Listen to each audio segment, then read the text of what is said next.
you alive, and that's what's going to give you the opportunity to help anybody else. Right. Right. You ready to go down? Fire or no fire, Tony had learned a lot that summer. Get him over the roof, make sure he gets down. Sure, he had a ways to go, but we'd teach him. Far as we knew, there was plenty of time. A few days later, Jules cooked a French dinner for the guys. At least he tried to. Decided to cook leg of lamb, which I told him for a long time was one of my specialties. I think he cooked one, and we really needed at least 5. Where's Frenchie? A couple more meals like this, we'll be able to share shirts. All right, I got a small piece, so what?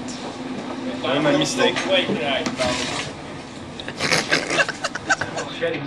We stayed up late, just telling jokes and busting chops. This is it. That's all that's left. This is the best part of the meat. Even though the guys were making fun of us because we didn't cook enough, we're all having a great time. We're getting accepted. Touchdown! Oh, you were just shaking it in the head. I don't know. We all joked all night long.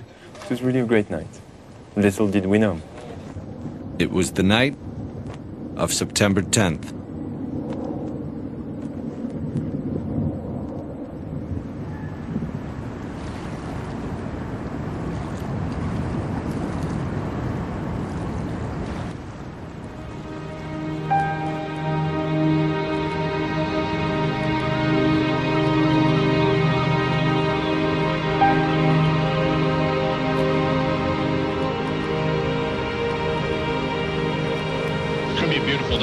Sunshine throughout, low humidity, really a splendid September day. The afternoon temperature about 80 degrees, great weather for the primary election.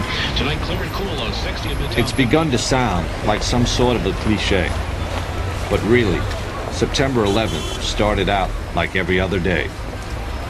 Well, currently winds out of the northwest 6 miles per hour. Relative humidity 70%. 66 in Newark, 64 degrees in Bridgeport, 67 in Midtown, and heading for 80. 8 o'clock in the morning. Don't throw the fat away. The day guys were just coming in.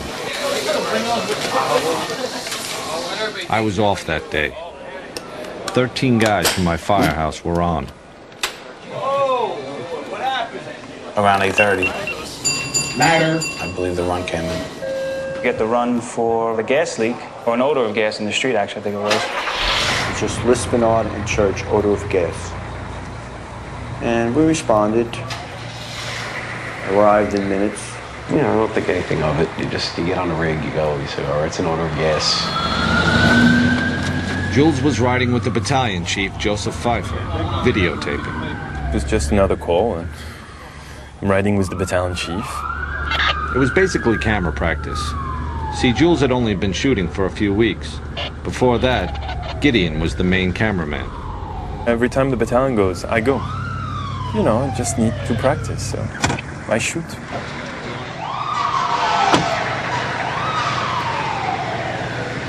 No, I don't stop. You wanted to check the water gas pop over here? The gas mains right here. Right down. We checked the area with meters, and it was kind of routine and pretty simple. It was 8:46 in the morning. And then we heard a plane come over, and in Manhattan, you don't hear planes too often, especially loud ones.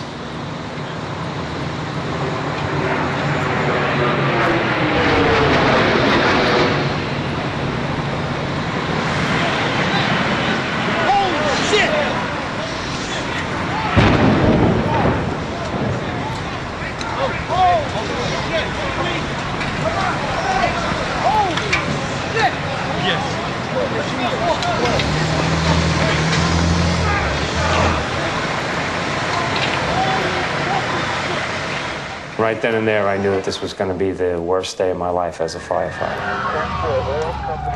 Immediately, I knew this wasn't an accident. What am I doing on this? Go to the trade center. We knew, this was going to be something unusual, something tough, but it would be something we could handle or at least deal with. Oh my God! That looked like a direct attack.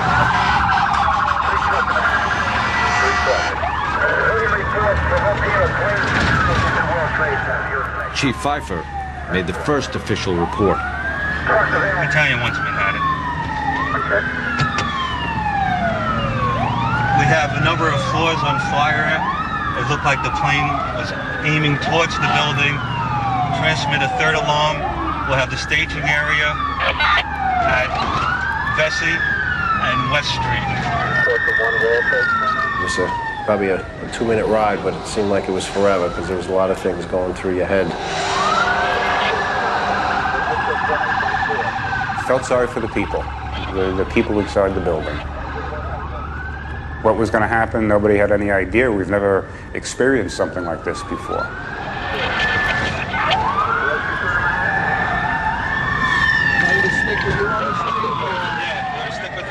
Everyone we was passing was looking up. It's like the world just stopped. We are just currently getting a look at the World Trade Center. We have something that has happened here. Flame and an awful lot of smoke from one of the towers. Whatever has occurred has just occurred within minutes, and we are trying to determine exactly what's on. As we swung around in front of World Trade, my mind tells me, wow, this is bad. What do we do? Like, what do we do for this?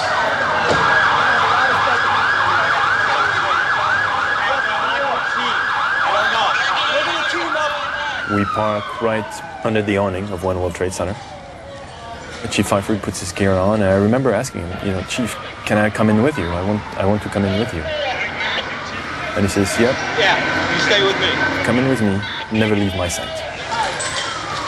Who got the can? I go in, and I hear screams, and right to my right, there is 2 people on fire, burning. I just didn't want to film that. It was like, no one should see this. Pfeiffer was the first chief into the building. Right away, a guy from the Port Authority told him the damage was somewhere above the 78th floor. But all you had to do was look around. It was obvious. Something had happened right there in the lobby. You just saw that all the windows were blown out. The lobby looked like the plane hit the lobby. Later, they'd figure out that flaming jet fuel had shot straight down the elevator shaft. All of this damage was done already. People was all over the place.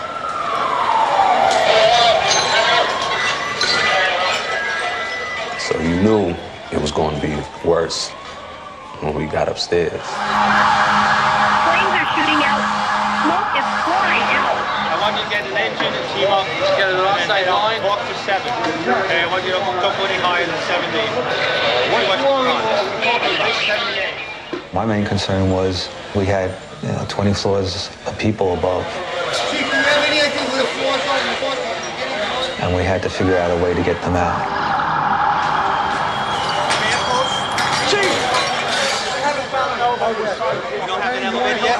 As it turned out, we had no usable elevators.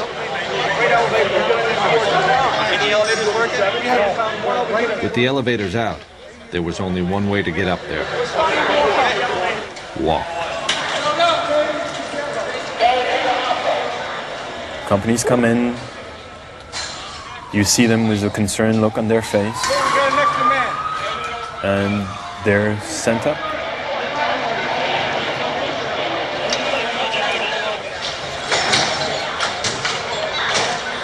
A firefighter in full gear, carrying 60-something pounds of hose and equipment. Takes about a minute to climb one flight of stairs. These guys were looking at 80 stories just to get there. Then they'd start working. I felt the mood that we were going to put the fire out.